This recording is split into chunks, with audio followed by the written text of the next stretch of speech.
नमस्कार दोस्तों, welcome back to your own channel Wealth Saga. Barbeque Nation का IPO आने वाला है। Barbeque Nation as a restaurant chain बहुत ही ज़बरदस्त है, लेकिन इस इंपॉर्टेंट वीडियो में मैं आपको वो 3 चीज़ें बताऊंगा जो कि आपको बारबेक्यू नेशन में आईपीओ अप्लाई करने से पहले सोचने पर मजबूर कर देंगी। प्राइमरली देखा जाए दोस्तों, बारबेक्यू नेशन बहुत ही सॉलिड रेस्टोरेंट चेन है।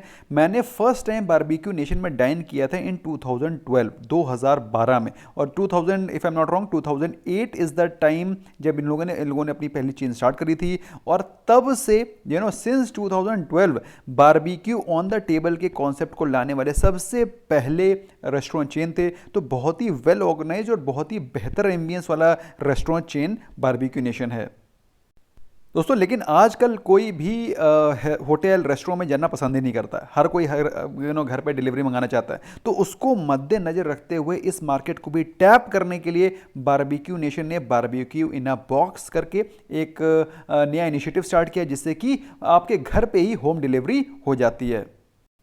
तो फिर वो लोग जो रेस्टोरेंट में आकर के खाना चाहते हैं उनके लिए क्या इंसेंटिव है? तो भाई उन्होंने कुछ और भी स्कीम्स निकाल रखी हैं। Kids can eat free in Barbeque Nation. दोस्तों बहुत ही सॉलिड पॉलिसी है। अगर आपके बच्चे हैं तो आपके your kids can enjoy free of cost.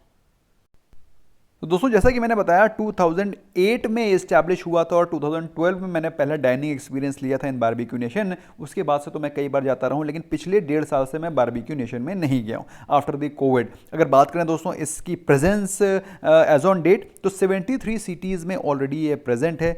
7 international Barbeque Nation restaurant हैं इन 3 कंट्रीज आउटसाइड इंडिया। बात करें अभी के प्रेजेंस की, तो अभी के प्रेजेंस 73 सिटीज़ इन इंडिया है। टोटल मिलाकर के 138 बारबेक्यू नेशन रेस्टोरेंट इंडिया में मौजूद हैं।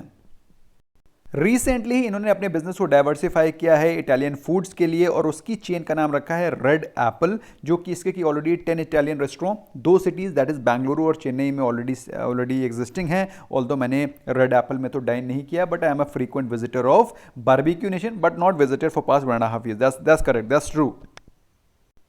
अब दोस्तों बात आती है कंपनी के फाइनेंशियल्स की। तो आपको जान करके बहुत दुख होगा कि कंपनी का डेट टू इक्विटी रेशियो बहुत ज़्यादा हाई है। कंपनी बहुत ज़्यादा सीवियर डेट में है। 2008 में तो गाड़ी जैसे तैसे चल रही थी, लेकिन कोविड के बाद कंपनी ने जिस प्रकार से एक्सपैंड किया है, लेकिन रेस्टोरेंट पड़े हैं बंद, वहाँ पे बिजनेस आ नहीं रहा है। और जनरली लोग जोमेटो और स्विगी में शिफ्ट हो गए हैं because of their dining experiences and on the go delivery, जैसे जहाँ भी आप चाहें वहाँ डिलीवरी हो जाती है। ऐसे में दोस्तों कंपनी का डेट टू इक्विटी रेशियो बहुत ज़्यादा शॉर्ट अप हो गया है and has reached 41। Return on equity के बारे में बात करें दोस्तों, तो रिटर्न ऑन इक्विटी बहुत ज़्यादा फॉल हो गई है, जिसकी वजह से मेरे हिसाब से कंपनी की जो फाइनेंशियल है पूरी तरह से डगमगा गए हैं।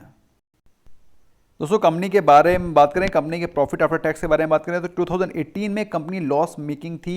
58 मिलियन रुपीस का 58 मिलियन का लॉस था। अगर 2019 के बारे में बात करें तो ये अमाउंट होकर के 384 मिलियन हो गया, लॉस अगेन लॉस। अगर 2020 के बारे में बात करें फाइनेंशियल ईयर, तो 329, तो उन्होंने ऑलमोस्ट लॉस को कंट्रोल करने की कोशिश करी, लेकिन अभी ये लॉस बॉम्बार्ड होकर के 1000 मिलियन के भी ऊपर चला गया है, जो कि बताता है कंपनी के फाइनेंशियल पूरी तरह से डगमगा चुके हैं। दोस्तों अब बात करते हैं उन इनपुट्स के बारे में जो कि हो सकता है आपको ना पता हो। तो इस आईपीओ में जो आईपीओ इशू हो रहा है, तो इस आईपीओ में फ्रेश इशू हो रहा है 180 करोड़ का, प्लस ओएफएस किया जा रहा है। जो प्रमोटर्स हैं वो अपने शेयर्स को शेड कर रहे हैं वर्थ 272 करोड़। तो ये प्योर आईपीओ नहीं है, इसमें ओएफएस भी लागू है। फिलहाल बात करें कंपनी की, तो कंपनी के जो बिजनेस मॉडल है उसमें बहुत ही सॉलिड तरीके से वो कस्टमर को सर्व करते हैं, जिसमें कि on the table grill experience एक यूनिक एक्सपीरियंस है। दोस्तों आई एम श्योर अगर आपने बारबेक्यू नेशन को विजिट किया होगा, बहुत ही जानदार एक्सपीरियंस है, तो उसमें तो कोई सेकंड थॉट है नहीं। इसी कारण कंपनी के जो डेट लेवल है बहुत ज़्यादा हाई है, क्योंकि कस्टमर एक्सपीरियंस को इंप्रूव करने के चक्कर में बहुत ज़्यादा उन्होंने एक्सपेंसेस कर रखे हैं। लेकिन उनके पास एक डिफरेंशियल प्राइसिंग मॉडल है, जिसके चलते वीकेंड में अगर आप जाएंगे तो उनके प्राइसेस टेबल के हाई होंगे, वेयर अगर आप वीक डेज में जाएंगे तो उसके प्राइसेस कम होंगे।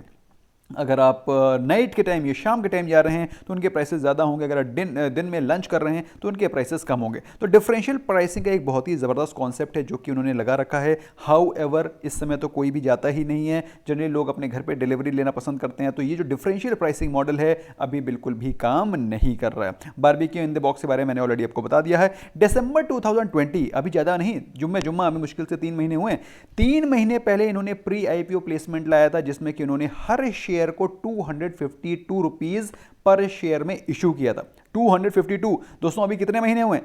3 महीने हुए हैं, और इस स्टॉक का जो आईपीओ आया हुआ है दैट इज अप्रोक्सीमेटली 500 रुपीज, 500 रुपए। तो 3 महीने में क्या आपको लगता है इस स्टॉक की वैल्यूएशन डबल हो गई? Number 1, question number 1। अब नंबर 2 क्वेश्चन आता है कि 3 महीने में कंपनी के फाइनेंशियल्स और भी ज्यादा डगमगा गए हैं, उसके बावजूद भी ये 500 रुपए का आईपीओ लाने का कोई मतलब नहीं समझ आता।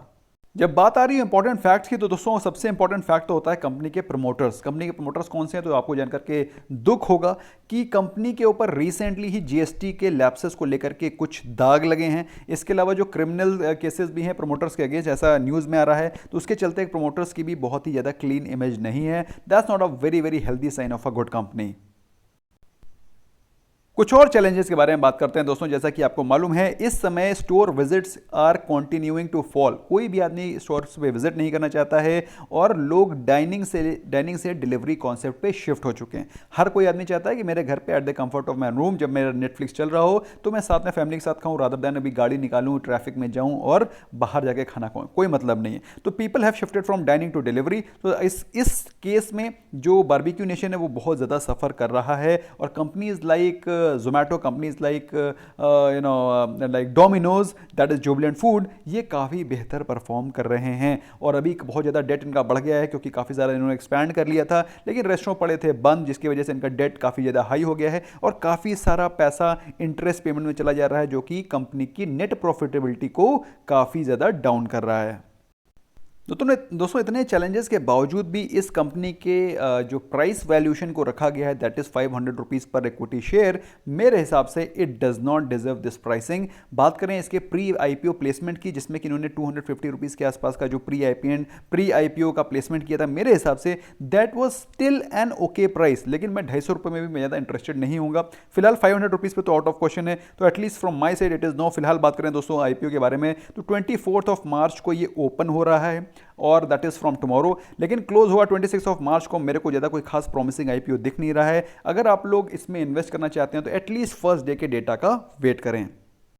अगर आपने अप्लाई किया और आपको लिस्ट भी हो जाता है दोस्तों, तो फिलहाल लिस्टिंग डेट होगी 7 अप्रैल को।